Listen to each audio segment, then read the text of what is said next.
We got the white car in the shop. Last couple weeks, we've been shaking it down on the street and we've been shaking it down to the track. 363 turbo, stick shift, 1,000 horsepower. Got a small issue. We probably should have just took care of it while the transmission was out and while the motor was getting rebuilt. We're gonna tear this thing back apart, be replacing some components in it that we probably should have done when we first got it apart. So let me get the white car up on the lift and I'll show you what we got going on over here on the table here in a moment.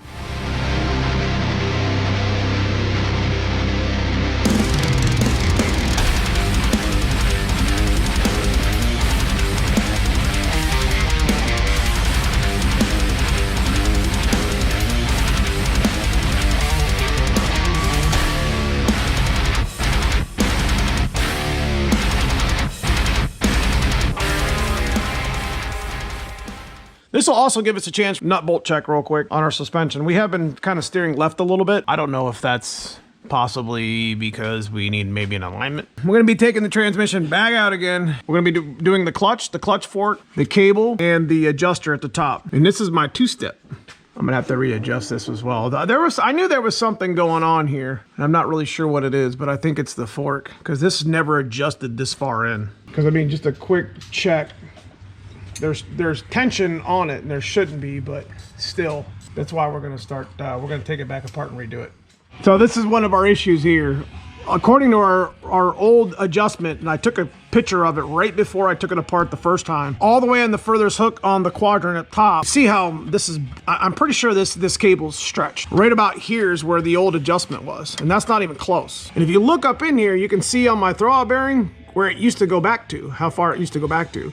So I'm willing to bet that maybe something's wrong with this fork that's making this cable all jacked up. But let me show you what I got over here on the table. We're gonna take this apart. The clutch is probably fine. While we're in here, since we got an extra clutch from McLeod, we're gonna go ahead and switch it out. But when putting clutches and transmissions and stuff like that together, this is just stuff that happens. I had to actually adjust this like a 1/2 inch too. So there was something wrong here. We'll get the drive shaft off, get this transmission out. This shouldn't take but a couple hours. We're running the RXT McLeod 692307 HD. This actually has the flywheel and the parts in it for us to replace it. So we're installing a new RXT rebuilt 1200 HD clutch, a UPR Extreme. This is one of those adjusters we'll talk about here in a second. The new fork without the weight, and this is a new cable. This is a SN95 04 9404 cable. Works really well with the foxbody because it gives you an extra 8 or 10 inches of cable.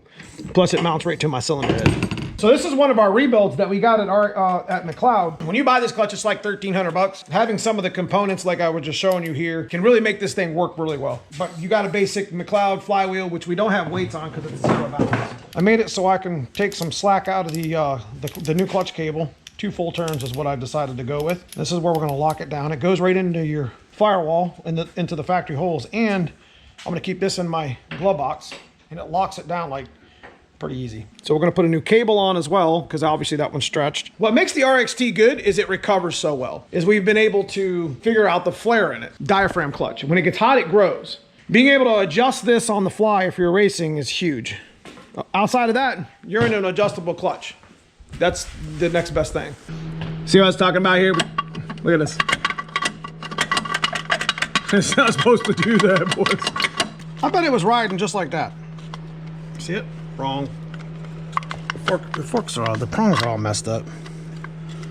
It's not like clipping in anymore. It was just binding up. And this is the new one. I'm gonna slide it in over here.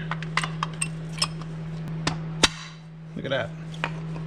Hey, look, it functions correctly and doesn't move. Yeah, that's one of our problems. Look at that. I'm not gonna change the throwout bearing. I just changed it like 3 months ago. I think that was one of our problems, folks. Just got wore out. Well, why the hell did you put it back in, Dan? Well, we didn't have a fork, and it was 3 days before we had to leave for Kentucky for the championship ring. So we just went with it and hoped it worked, and well, obviously it didn't. Well, even with the McLeod clutch adjusted completely wrong, the damn thing still almost made 4 digits. And I bet we could just stick this fork and this transmission back in, and probably the clutch would still be just fine. But we're gonna go ahead and replace it anyways and just send it back for a rebuild.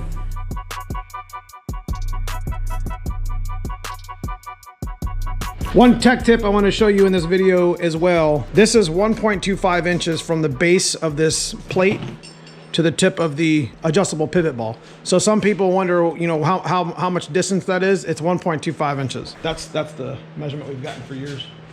So those folks getting new RXT, this is the old one. You can see that's they put shims on here. You know, pretty much when you go to install it, I wanted to share this with you, and I didn't put those little shims underneath there, and there's double stacked. So maybe that changed the throw too, which also changed the cable. Did look a little bit hot.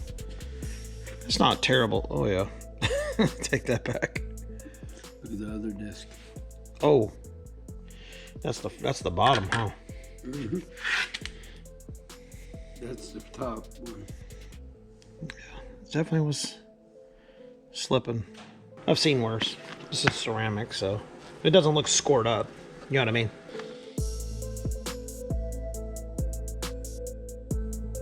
So yeah, these little spacers, the bottom one is 25 thou and the top one is 10. And we didn't have that on that when we had that in there. And there was some spacing going on.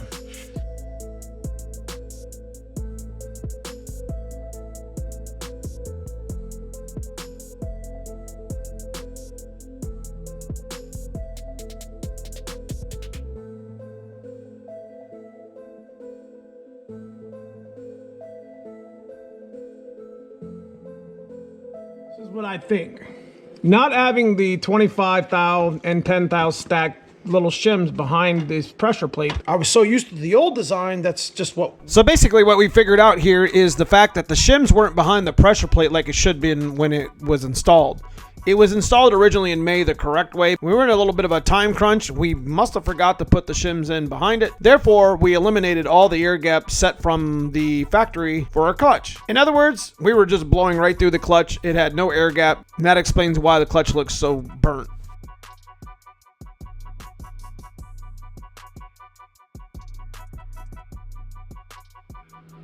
I think we got this thing pretty settled. You can see the fork's not moving around now, which we showed, and it actually sits perpendicular. The other cable was in a lot further, you know what I mean? We will see. Okay, so we're on day 2 here, and we're gonna be pulling this cable out just like I had mentioned. Got the fork set right where you want it. Now we're gonna be doing the adjuster up top, and then I'm gonna show you what we do with our cables here. We're gonna have to pull the grommet here off because it actually sits inside of this adjuster. We also like to stick a little bit of oil inside of the cable to give it like a little mystery oil, just to give us some longevity. Shouldn't take us too long. Go ahead and unbolt the bracket here. This is not the foxbody bracket. This is the one that came with it. And you can see how it kind of bolts right up here. You could actually get that to work on like a power steering or AC unit. There's a little area here you can do that. Shouldn't take too much. It's kind of a pain in the ass, but we'll get this all wrapped up and start installing it again, and then get this car ready to do some shakedowns today. So we ended up getting that old firewall adjuster out, and there's nothing wrong with these designs. They just got like a, you know, double lock. So instead we decided to buy that extreme UPR like I had been talking about earlier, and it's kind of a nice little piece. It's bigger, it's more supportive, you know, and it's not all that expensive, but you can hear it click and it kind of locks in place. I made a notch that this is I can put a whole turn and a quarter or so in this flare, and what that means is I'm able to actually adjust the flare to my clutch when it gets hot. When you start turning your car up, you start getting that clutch a little bit hot, you gotta take a couple clicks out. That's something that some of those stick shift guys here in Ohio talk about quite often, is the flare on the RXT HD. I got the whole cable wrapped up pretty good and got it oiled, and we're gonna go ahead and install it now. This is one of those Ford Racing ones, but you gotta keep it wrapped around headers. This is plastic inside, so that's one thing that'll melt. When we were taking it out, it was way up here. You can tell everything was just not right. So we're gonna do a quick check on the clutch throw before we adjust. And then we'll put our 2-step bracket on. Now we actually pulled this back out and we ground this down to make this more of a not lipped. And we cut through here. This is kind of one of the tricks of the trade that we do. We're doing a little bit of mechanical adjusting now, and you can see how much my cable was stretched on the other one versus the one that's now with the adjustment. So, but I'm also considering putting a washer behind this clip. Okay, so this is what we did. Got a nice little washer behind this clip and made this stable. Go ahead and pull it. See how it doesn't move no more? Nice even throw, it's not gonna catch. Okay, here's our 2-step from the other video. We had to do some readjustments. Go ahead and hit it, Paul.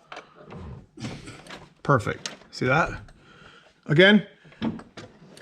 All right, that's gonna work out really well. That's good. All right.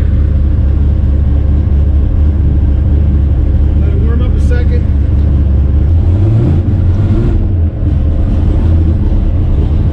Good. All I'm doing here is just gonna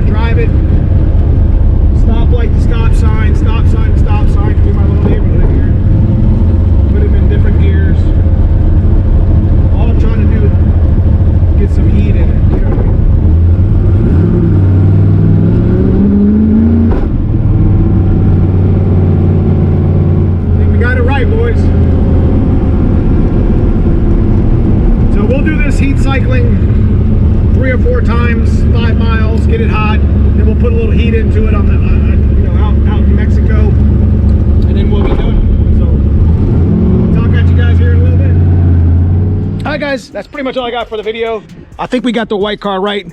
We've taken all of 2024, me, cousin Paul in the shop here to get this damn car right. It just took a rebuild, axle, motor, clutch, turbo kit, tune, just about everything, right? Got a couple races we're gonna close the season out with. Run a gas tune through it and for E85 and clean the system out, which gas dissipates all that shit from E85. Then we're gonna put the car to sleep for 6 months or 4 months or however long it takes us to get back on the track in March. Consider subscribing if you haven't already. We got the 387 build. We got Dad's car we're gonna be messing with. There's a lot of content still coming to the channel, including the coupe build that we still have a whole car to build.